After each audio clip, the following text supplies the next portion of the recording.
Assalamualaikum warahmatullahi wabarakatuh. Annyeonghaseyo. Pada kesempatan kali ini kita akan melanjutkan pembelajaran yang kemarin. Kita sudah nyampe ke Tehwail, percakapan yang pertama. Kita lihat di sini percakapan antara Ibu Suru dengan Mas Tuan. Suru bertanya, "Tuan si 지금 뭐해요?" Tuan si 지금 뭐해요? Tuan si Mas Tuan atau Pak Tuan, 지금 sekarang mau apa heyo melakukan. Mas Tuan sekarang sedang ngapain atau sekarang sedang melakukan apa? Kemudian Pak Tuan menjawab televisional bayo. Televisional bayo. Nonton TV. Kemudian bertanya kembali, surusinan moheo, surusinan Mbak Suru mau apa heo melakukan.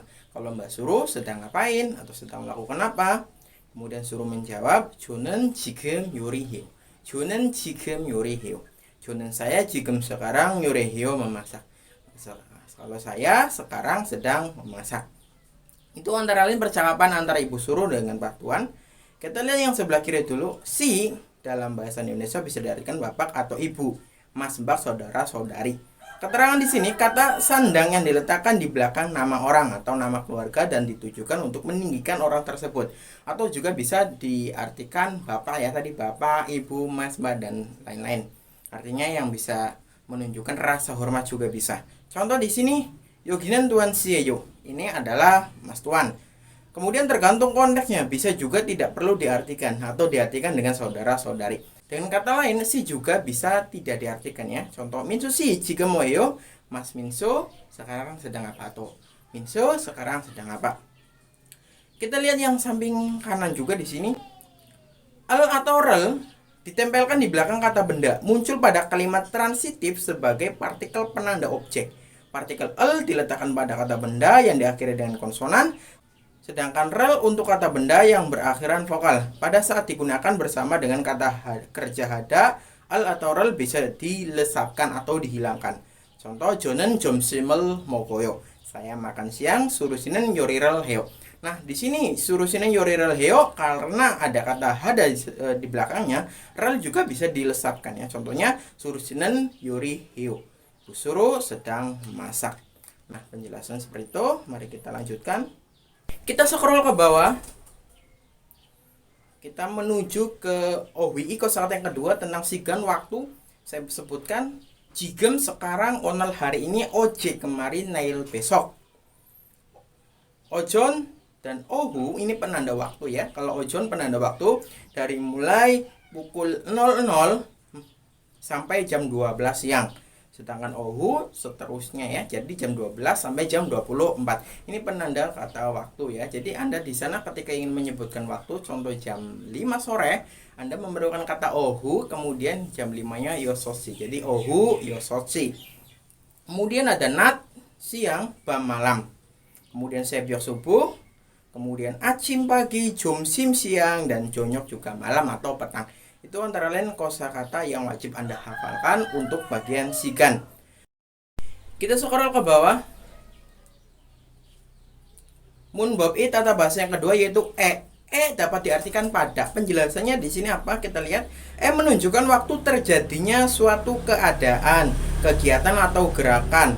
Menempel di belakang kata benda tanpa perubahan bentuk akibat akhiran konsonan atau vokal kata benda di depannya. Nah, di sini artinya pada apabila diletakkan di depan keterangan waktu ya, atau tadi kata benda. Contoh di sini, 몇 시에 점심을 먹어요? 몇 시에 artinya jam berapa? E-nya di sini artinya pada. Pada jam berapa? 점심을 먹어요? Makan siang. Jadi dapat diartikan Anda makan siang pukul berapa? Kemudian jawabannya 12시에 먹어요. 12시에 먹어요. Saya makan pada jam 12. Kemudian contoh yang kedua, 언제 운동해요? 언제 운동해요? Kapan Anda berolahraga? Kemudian di sini ada jawaban 저녁에 운동해요. Saya olahraga pada petang hari atau malam hari. Nah, di sini ditempelkan pada keterangan waktu, tapi Anda perlu ingat, ada beberapa keterangan waktu yang tidak boleh ditempelkan partikel tersebut. Apa sajakah itu? Yang pertama, 오늘 hari ini, 내일 besok, 어제 kemarin. Kemudian onje kapan, kejoge kemarin lusa, dan more lusa. Ini antara lain kosakata yang tidak boleh ditempelkan partikel ini. Kita scroll ke atas. ke THWI. Percakapan yang kedua saya bacakan antara Tuan dengan Rihan. Tuan bertanya, 지금 몇 시예요? 지금 몇 시예요? Sekarang pukul berapa atau sekarang jam berapa? Rihan menjawab, 11시예요. 11시예요. Pukul 11. Tuan bertanya kembali, 몇 시에 점심을 먹어요? 몇 시에 점심을 먹어요? 몇 시에 pukul berapa atau jam berapa? 점심을 먹어요, makan siang. Jam berapa makan siangnya? Kemudian Rian menjawab, 12시 30분에 먹어요. 12시 30분에 먹어요. 12시 jam 12, 30분에 pada 30 menit, 먹어요 makan. Makan siangnya pada jam 12 lebih 30 menit. Itu antara lain percakapan antara Tuan dengan Rihan. Kita lihat samping kiri dulu. 몇 시 artinya jam berapa. Contoh 몇 시예요, jam berapa. 몇 시에 회사에 가요, pergi. Jam berapa pergi ke kantor. Kita lihat juga samping kanan antara si bun ya. Si jam ingat ditempelkannya pada bilangan asli Korea, sedangkan bun pada bilangan Sino Korea. Contoh 지금 12시예요. Sekarang jam 12. Kemudian contoh yang kedua, 6시 30분에 집에 가요. 6시 30분에 집에 가요. Itu antara lain percakapan di bab ini. Kita lihat di bawahnya tips di sini antara si dengan bun. Si itu jam, bun itu menit. Nah, di sini perlu Anda ketahui jam di Korea hanya menunjukkan pada jam 12. Selebihnya pakai rumusnya tadi ya, atau penanda yang pertama tadi ojon menunjukkan waktu dari 00 sampai jam 12 siang, kemudian ohu dari jam 12 siang sampai jam 24. Kemudian sampingnya bun itu biasanya pakai bilangan sino yang il is samsa ya. Di bawahnya hansikan 1 jam sama dengan 60분 60 menit. 60분. Oke, seperti itu ya.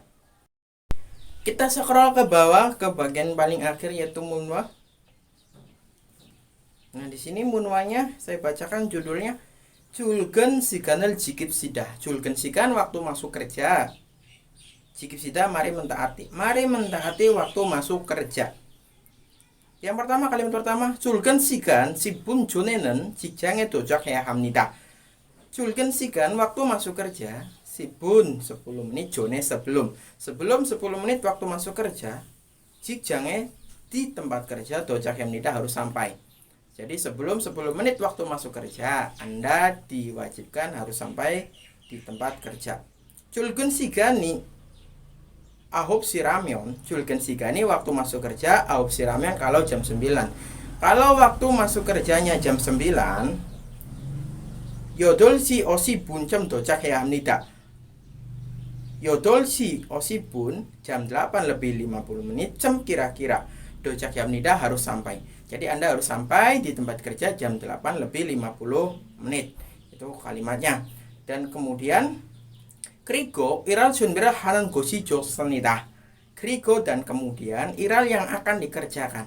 Iral yang akan dikerjakan 준비를 하는 곳이 좋습니다. 준비를 menyiapkan 는 곳이 좋습니다. Alangkah baiknya. Dan kemudian alangkah baiknya Anda menyiapkan yang akan dikerjakan. Kita lihat juga gambarnya di sini ya. Jadi jam 9 Anda baru masuk itu dilarang dan Anda diwajibkan jam 8 lebih 50 menit. Dengan kata lain, ketika Anda bekerja di Korea, jam berapapun Anda masuk, ingat, 10 menit sebelum waktu masuk kerja, Anda diwajibkan untuk sampai di tempat kerja. Di bawahnya, kita lihat penjelasan. 대부분의 회사원들은 9시 일을 시작합니다. 대부분의 회사원들은, 대부분 sebagian besar, 회사원들은 karyawan-karyawan. 대부분 juga bisa diartikan mayoritas. Sebagian besar karyawan-karyawan 9시에 pada jam 9 일을 시작합니다. Mulai bekerja. Sebagian besar karyawan-karyawan itu mulai bekerja pada jam 9. 점심은 보통 12시에서 1시 사이 먹습니다. 점심은 siang 보통 biasanya 12시에서 dari jam 12 1시 사이 sampai jam 1 atau diantara sampai jam 1 먹습니다 makan. Biasanya makan siang dari jam 12 sampai jam 1. Nah, di sini istirahatnya jadi Anda bisa makan siang atau kegiatan yang lain seperti sholat. Kalau Anda seorang muslim, Anda bisa melakukannya di waktu seperti ini ya, dari jam 12 sampai jam 1 itu istirahat. Kemudian 퇴근은 대부분 6시에 하지만 퇴근 pulang kerja 대부분 sebagian besar 6시에 pada jam 6. Bagian besar pulang kerja pada jam 6. 하지만 akan tetapi. 야근을 하는 경우도 있습니다. 하지만 akan tetapi yakin kerja lembur. 경우도 peristiwa kejadian ya. 있습니다 ada. Akan tetapi ada juga peristiwa Anda bisa kerja lembur ya, dalam keadaan ya. Jadi kyongwudo bisa diartikan peristiwa atau keadaan. Jadi dapat diartikan akan tetapi ada juga keadaan yang mewajibkan Anda untuk kerja lembur. Nah, itu penjelasan untuk munwa bab 8. Mungkin itu saja dari saya. Assalamualaikum warahmatullahi wabarakatuh. Nyongi geseo.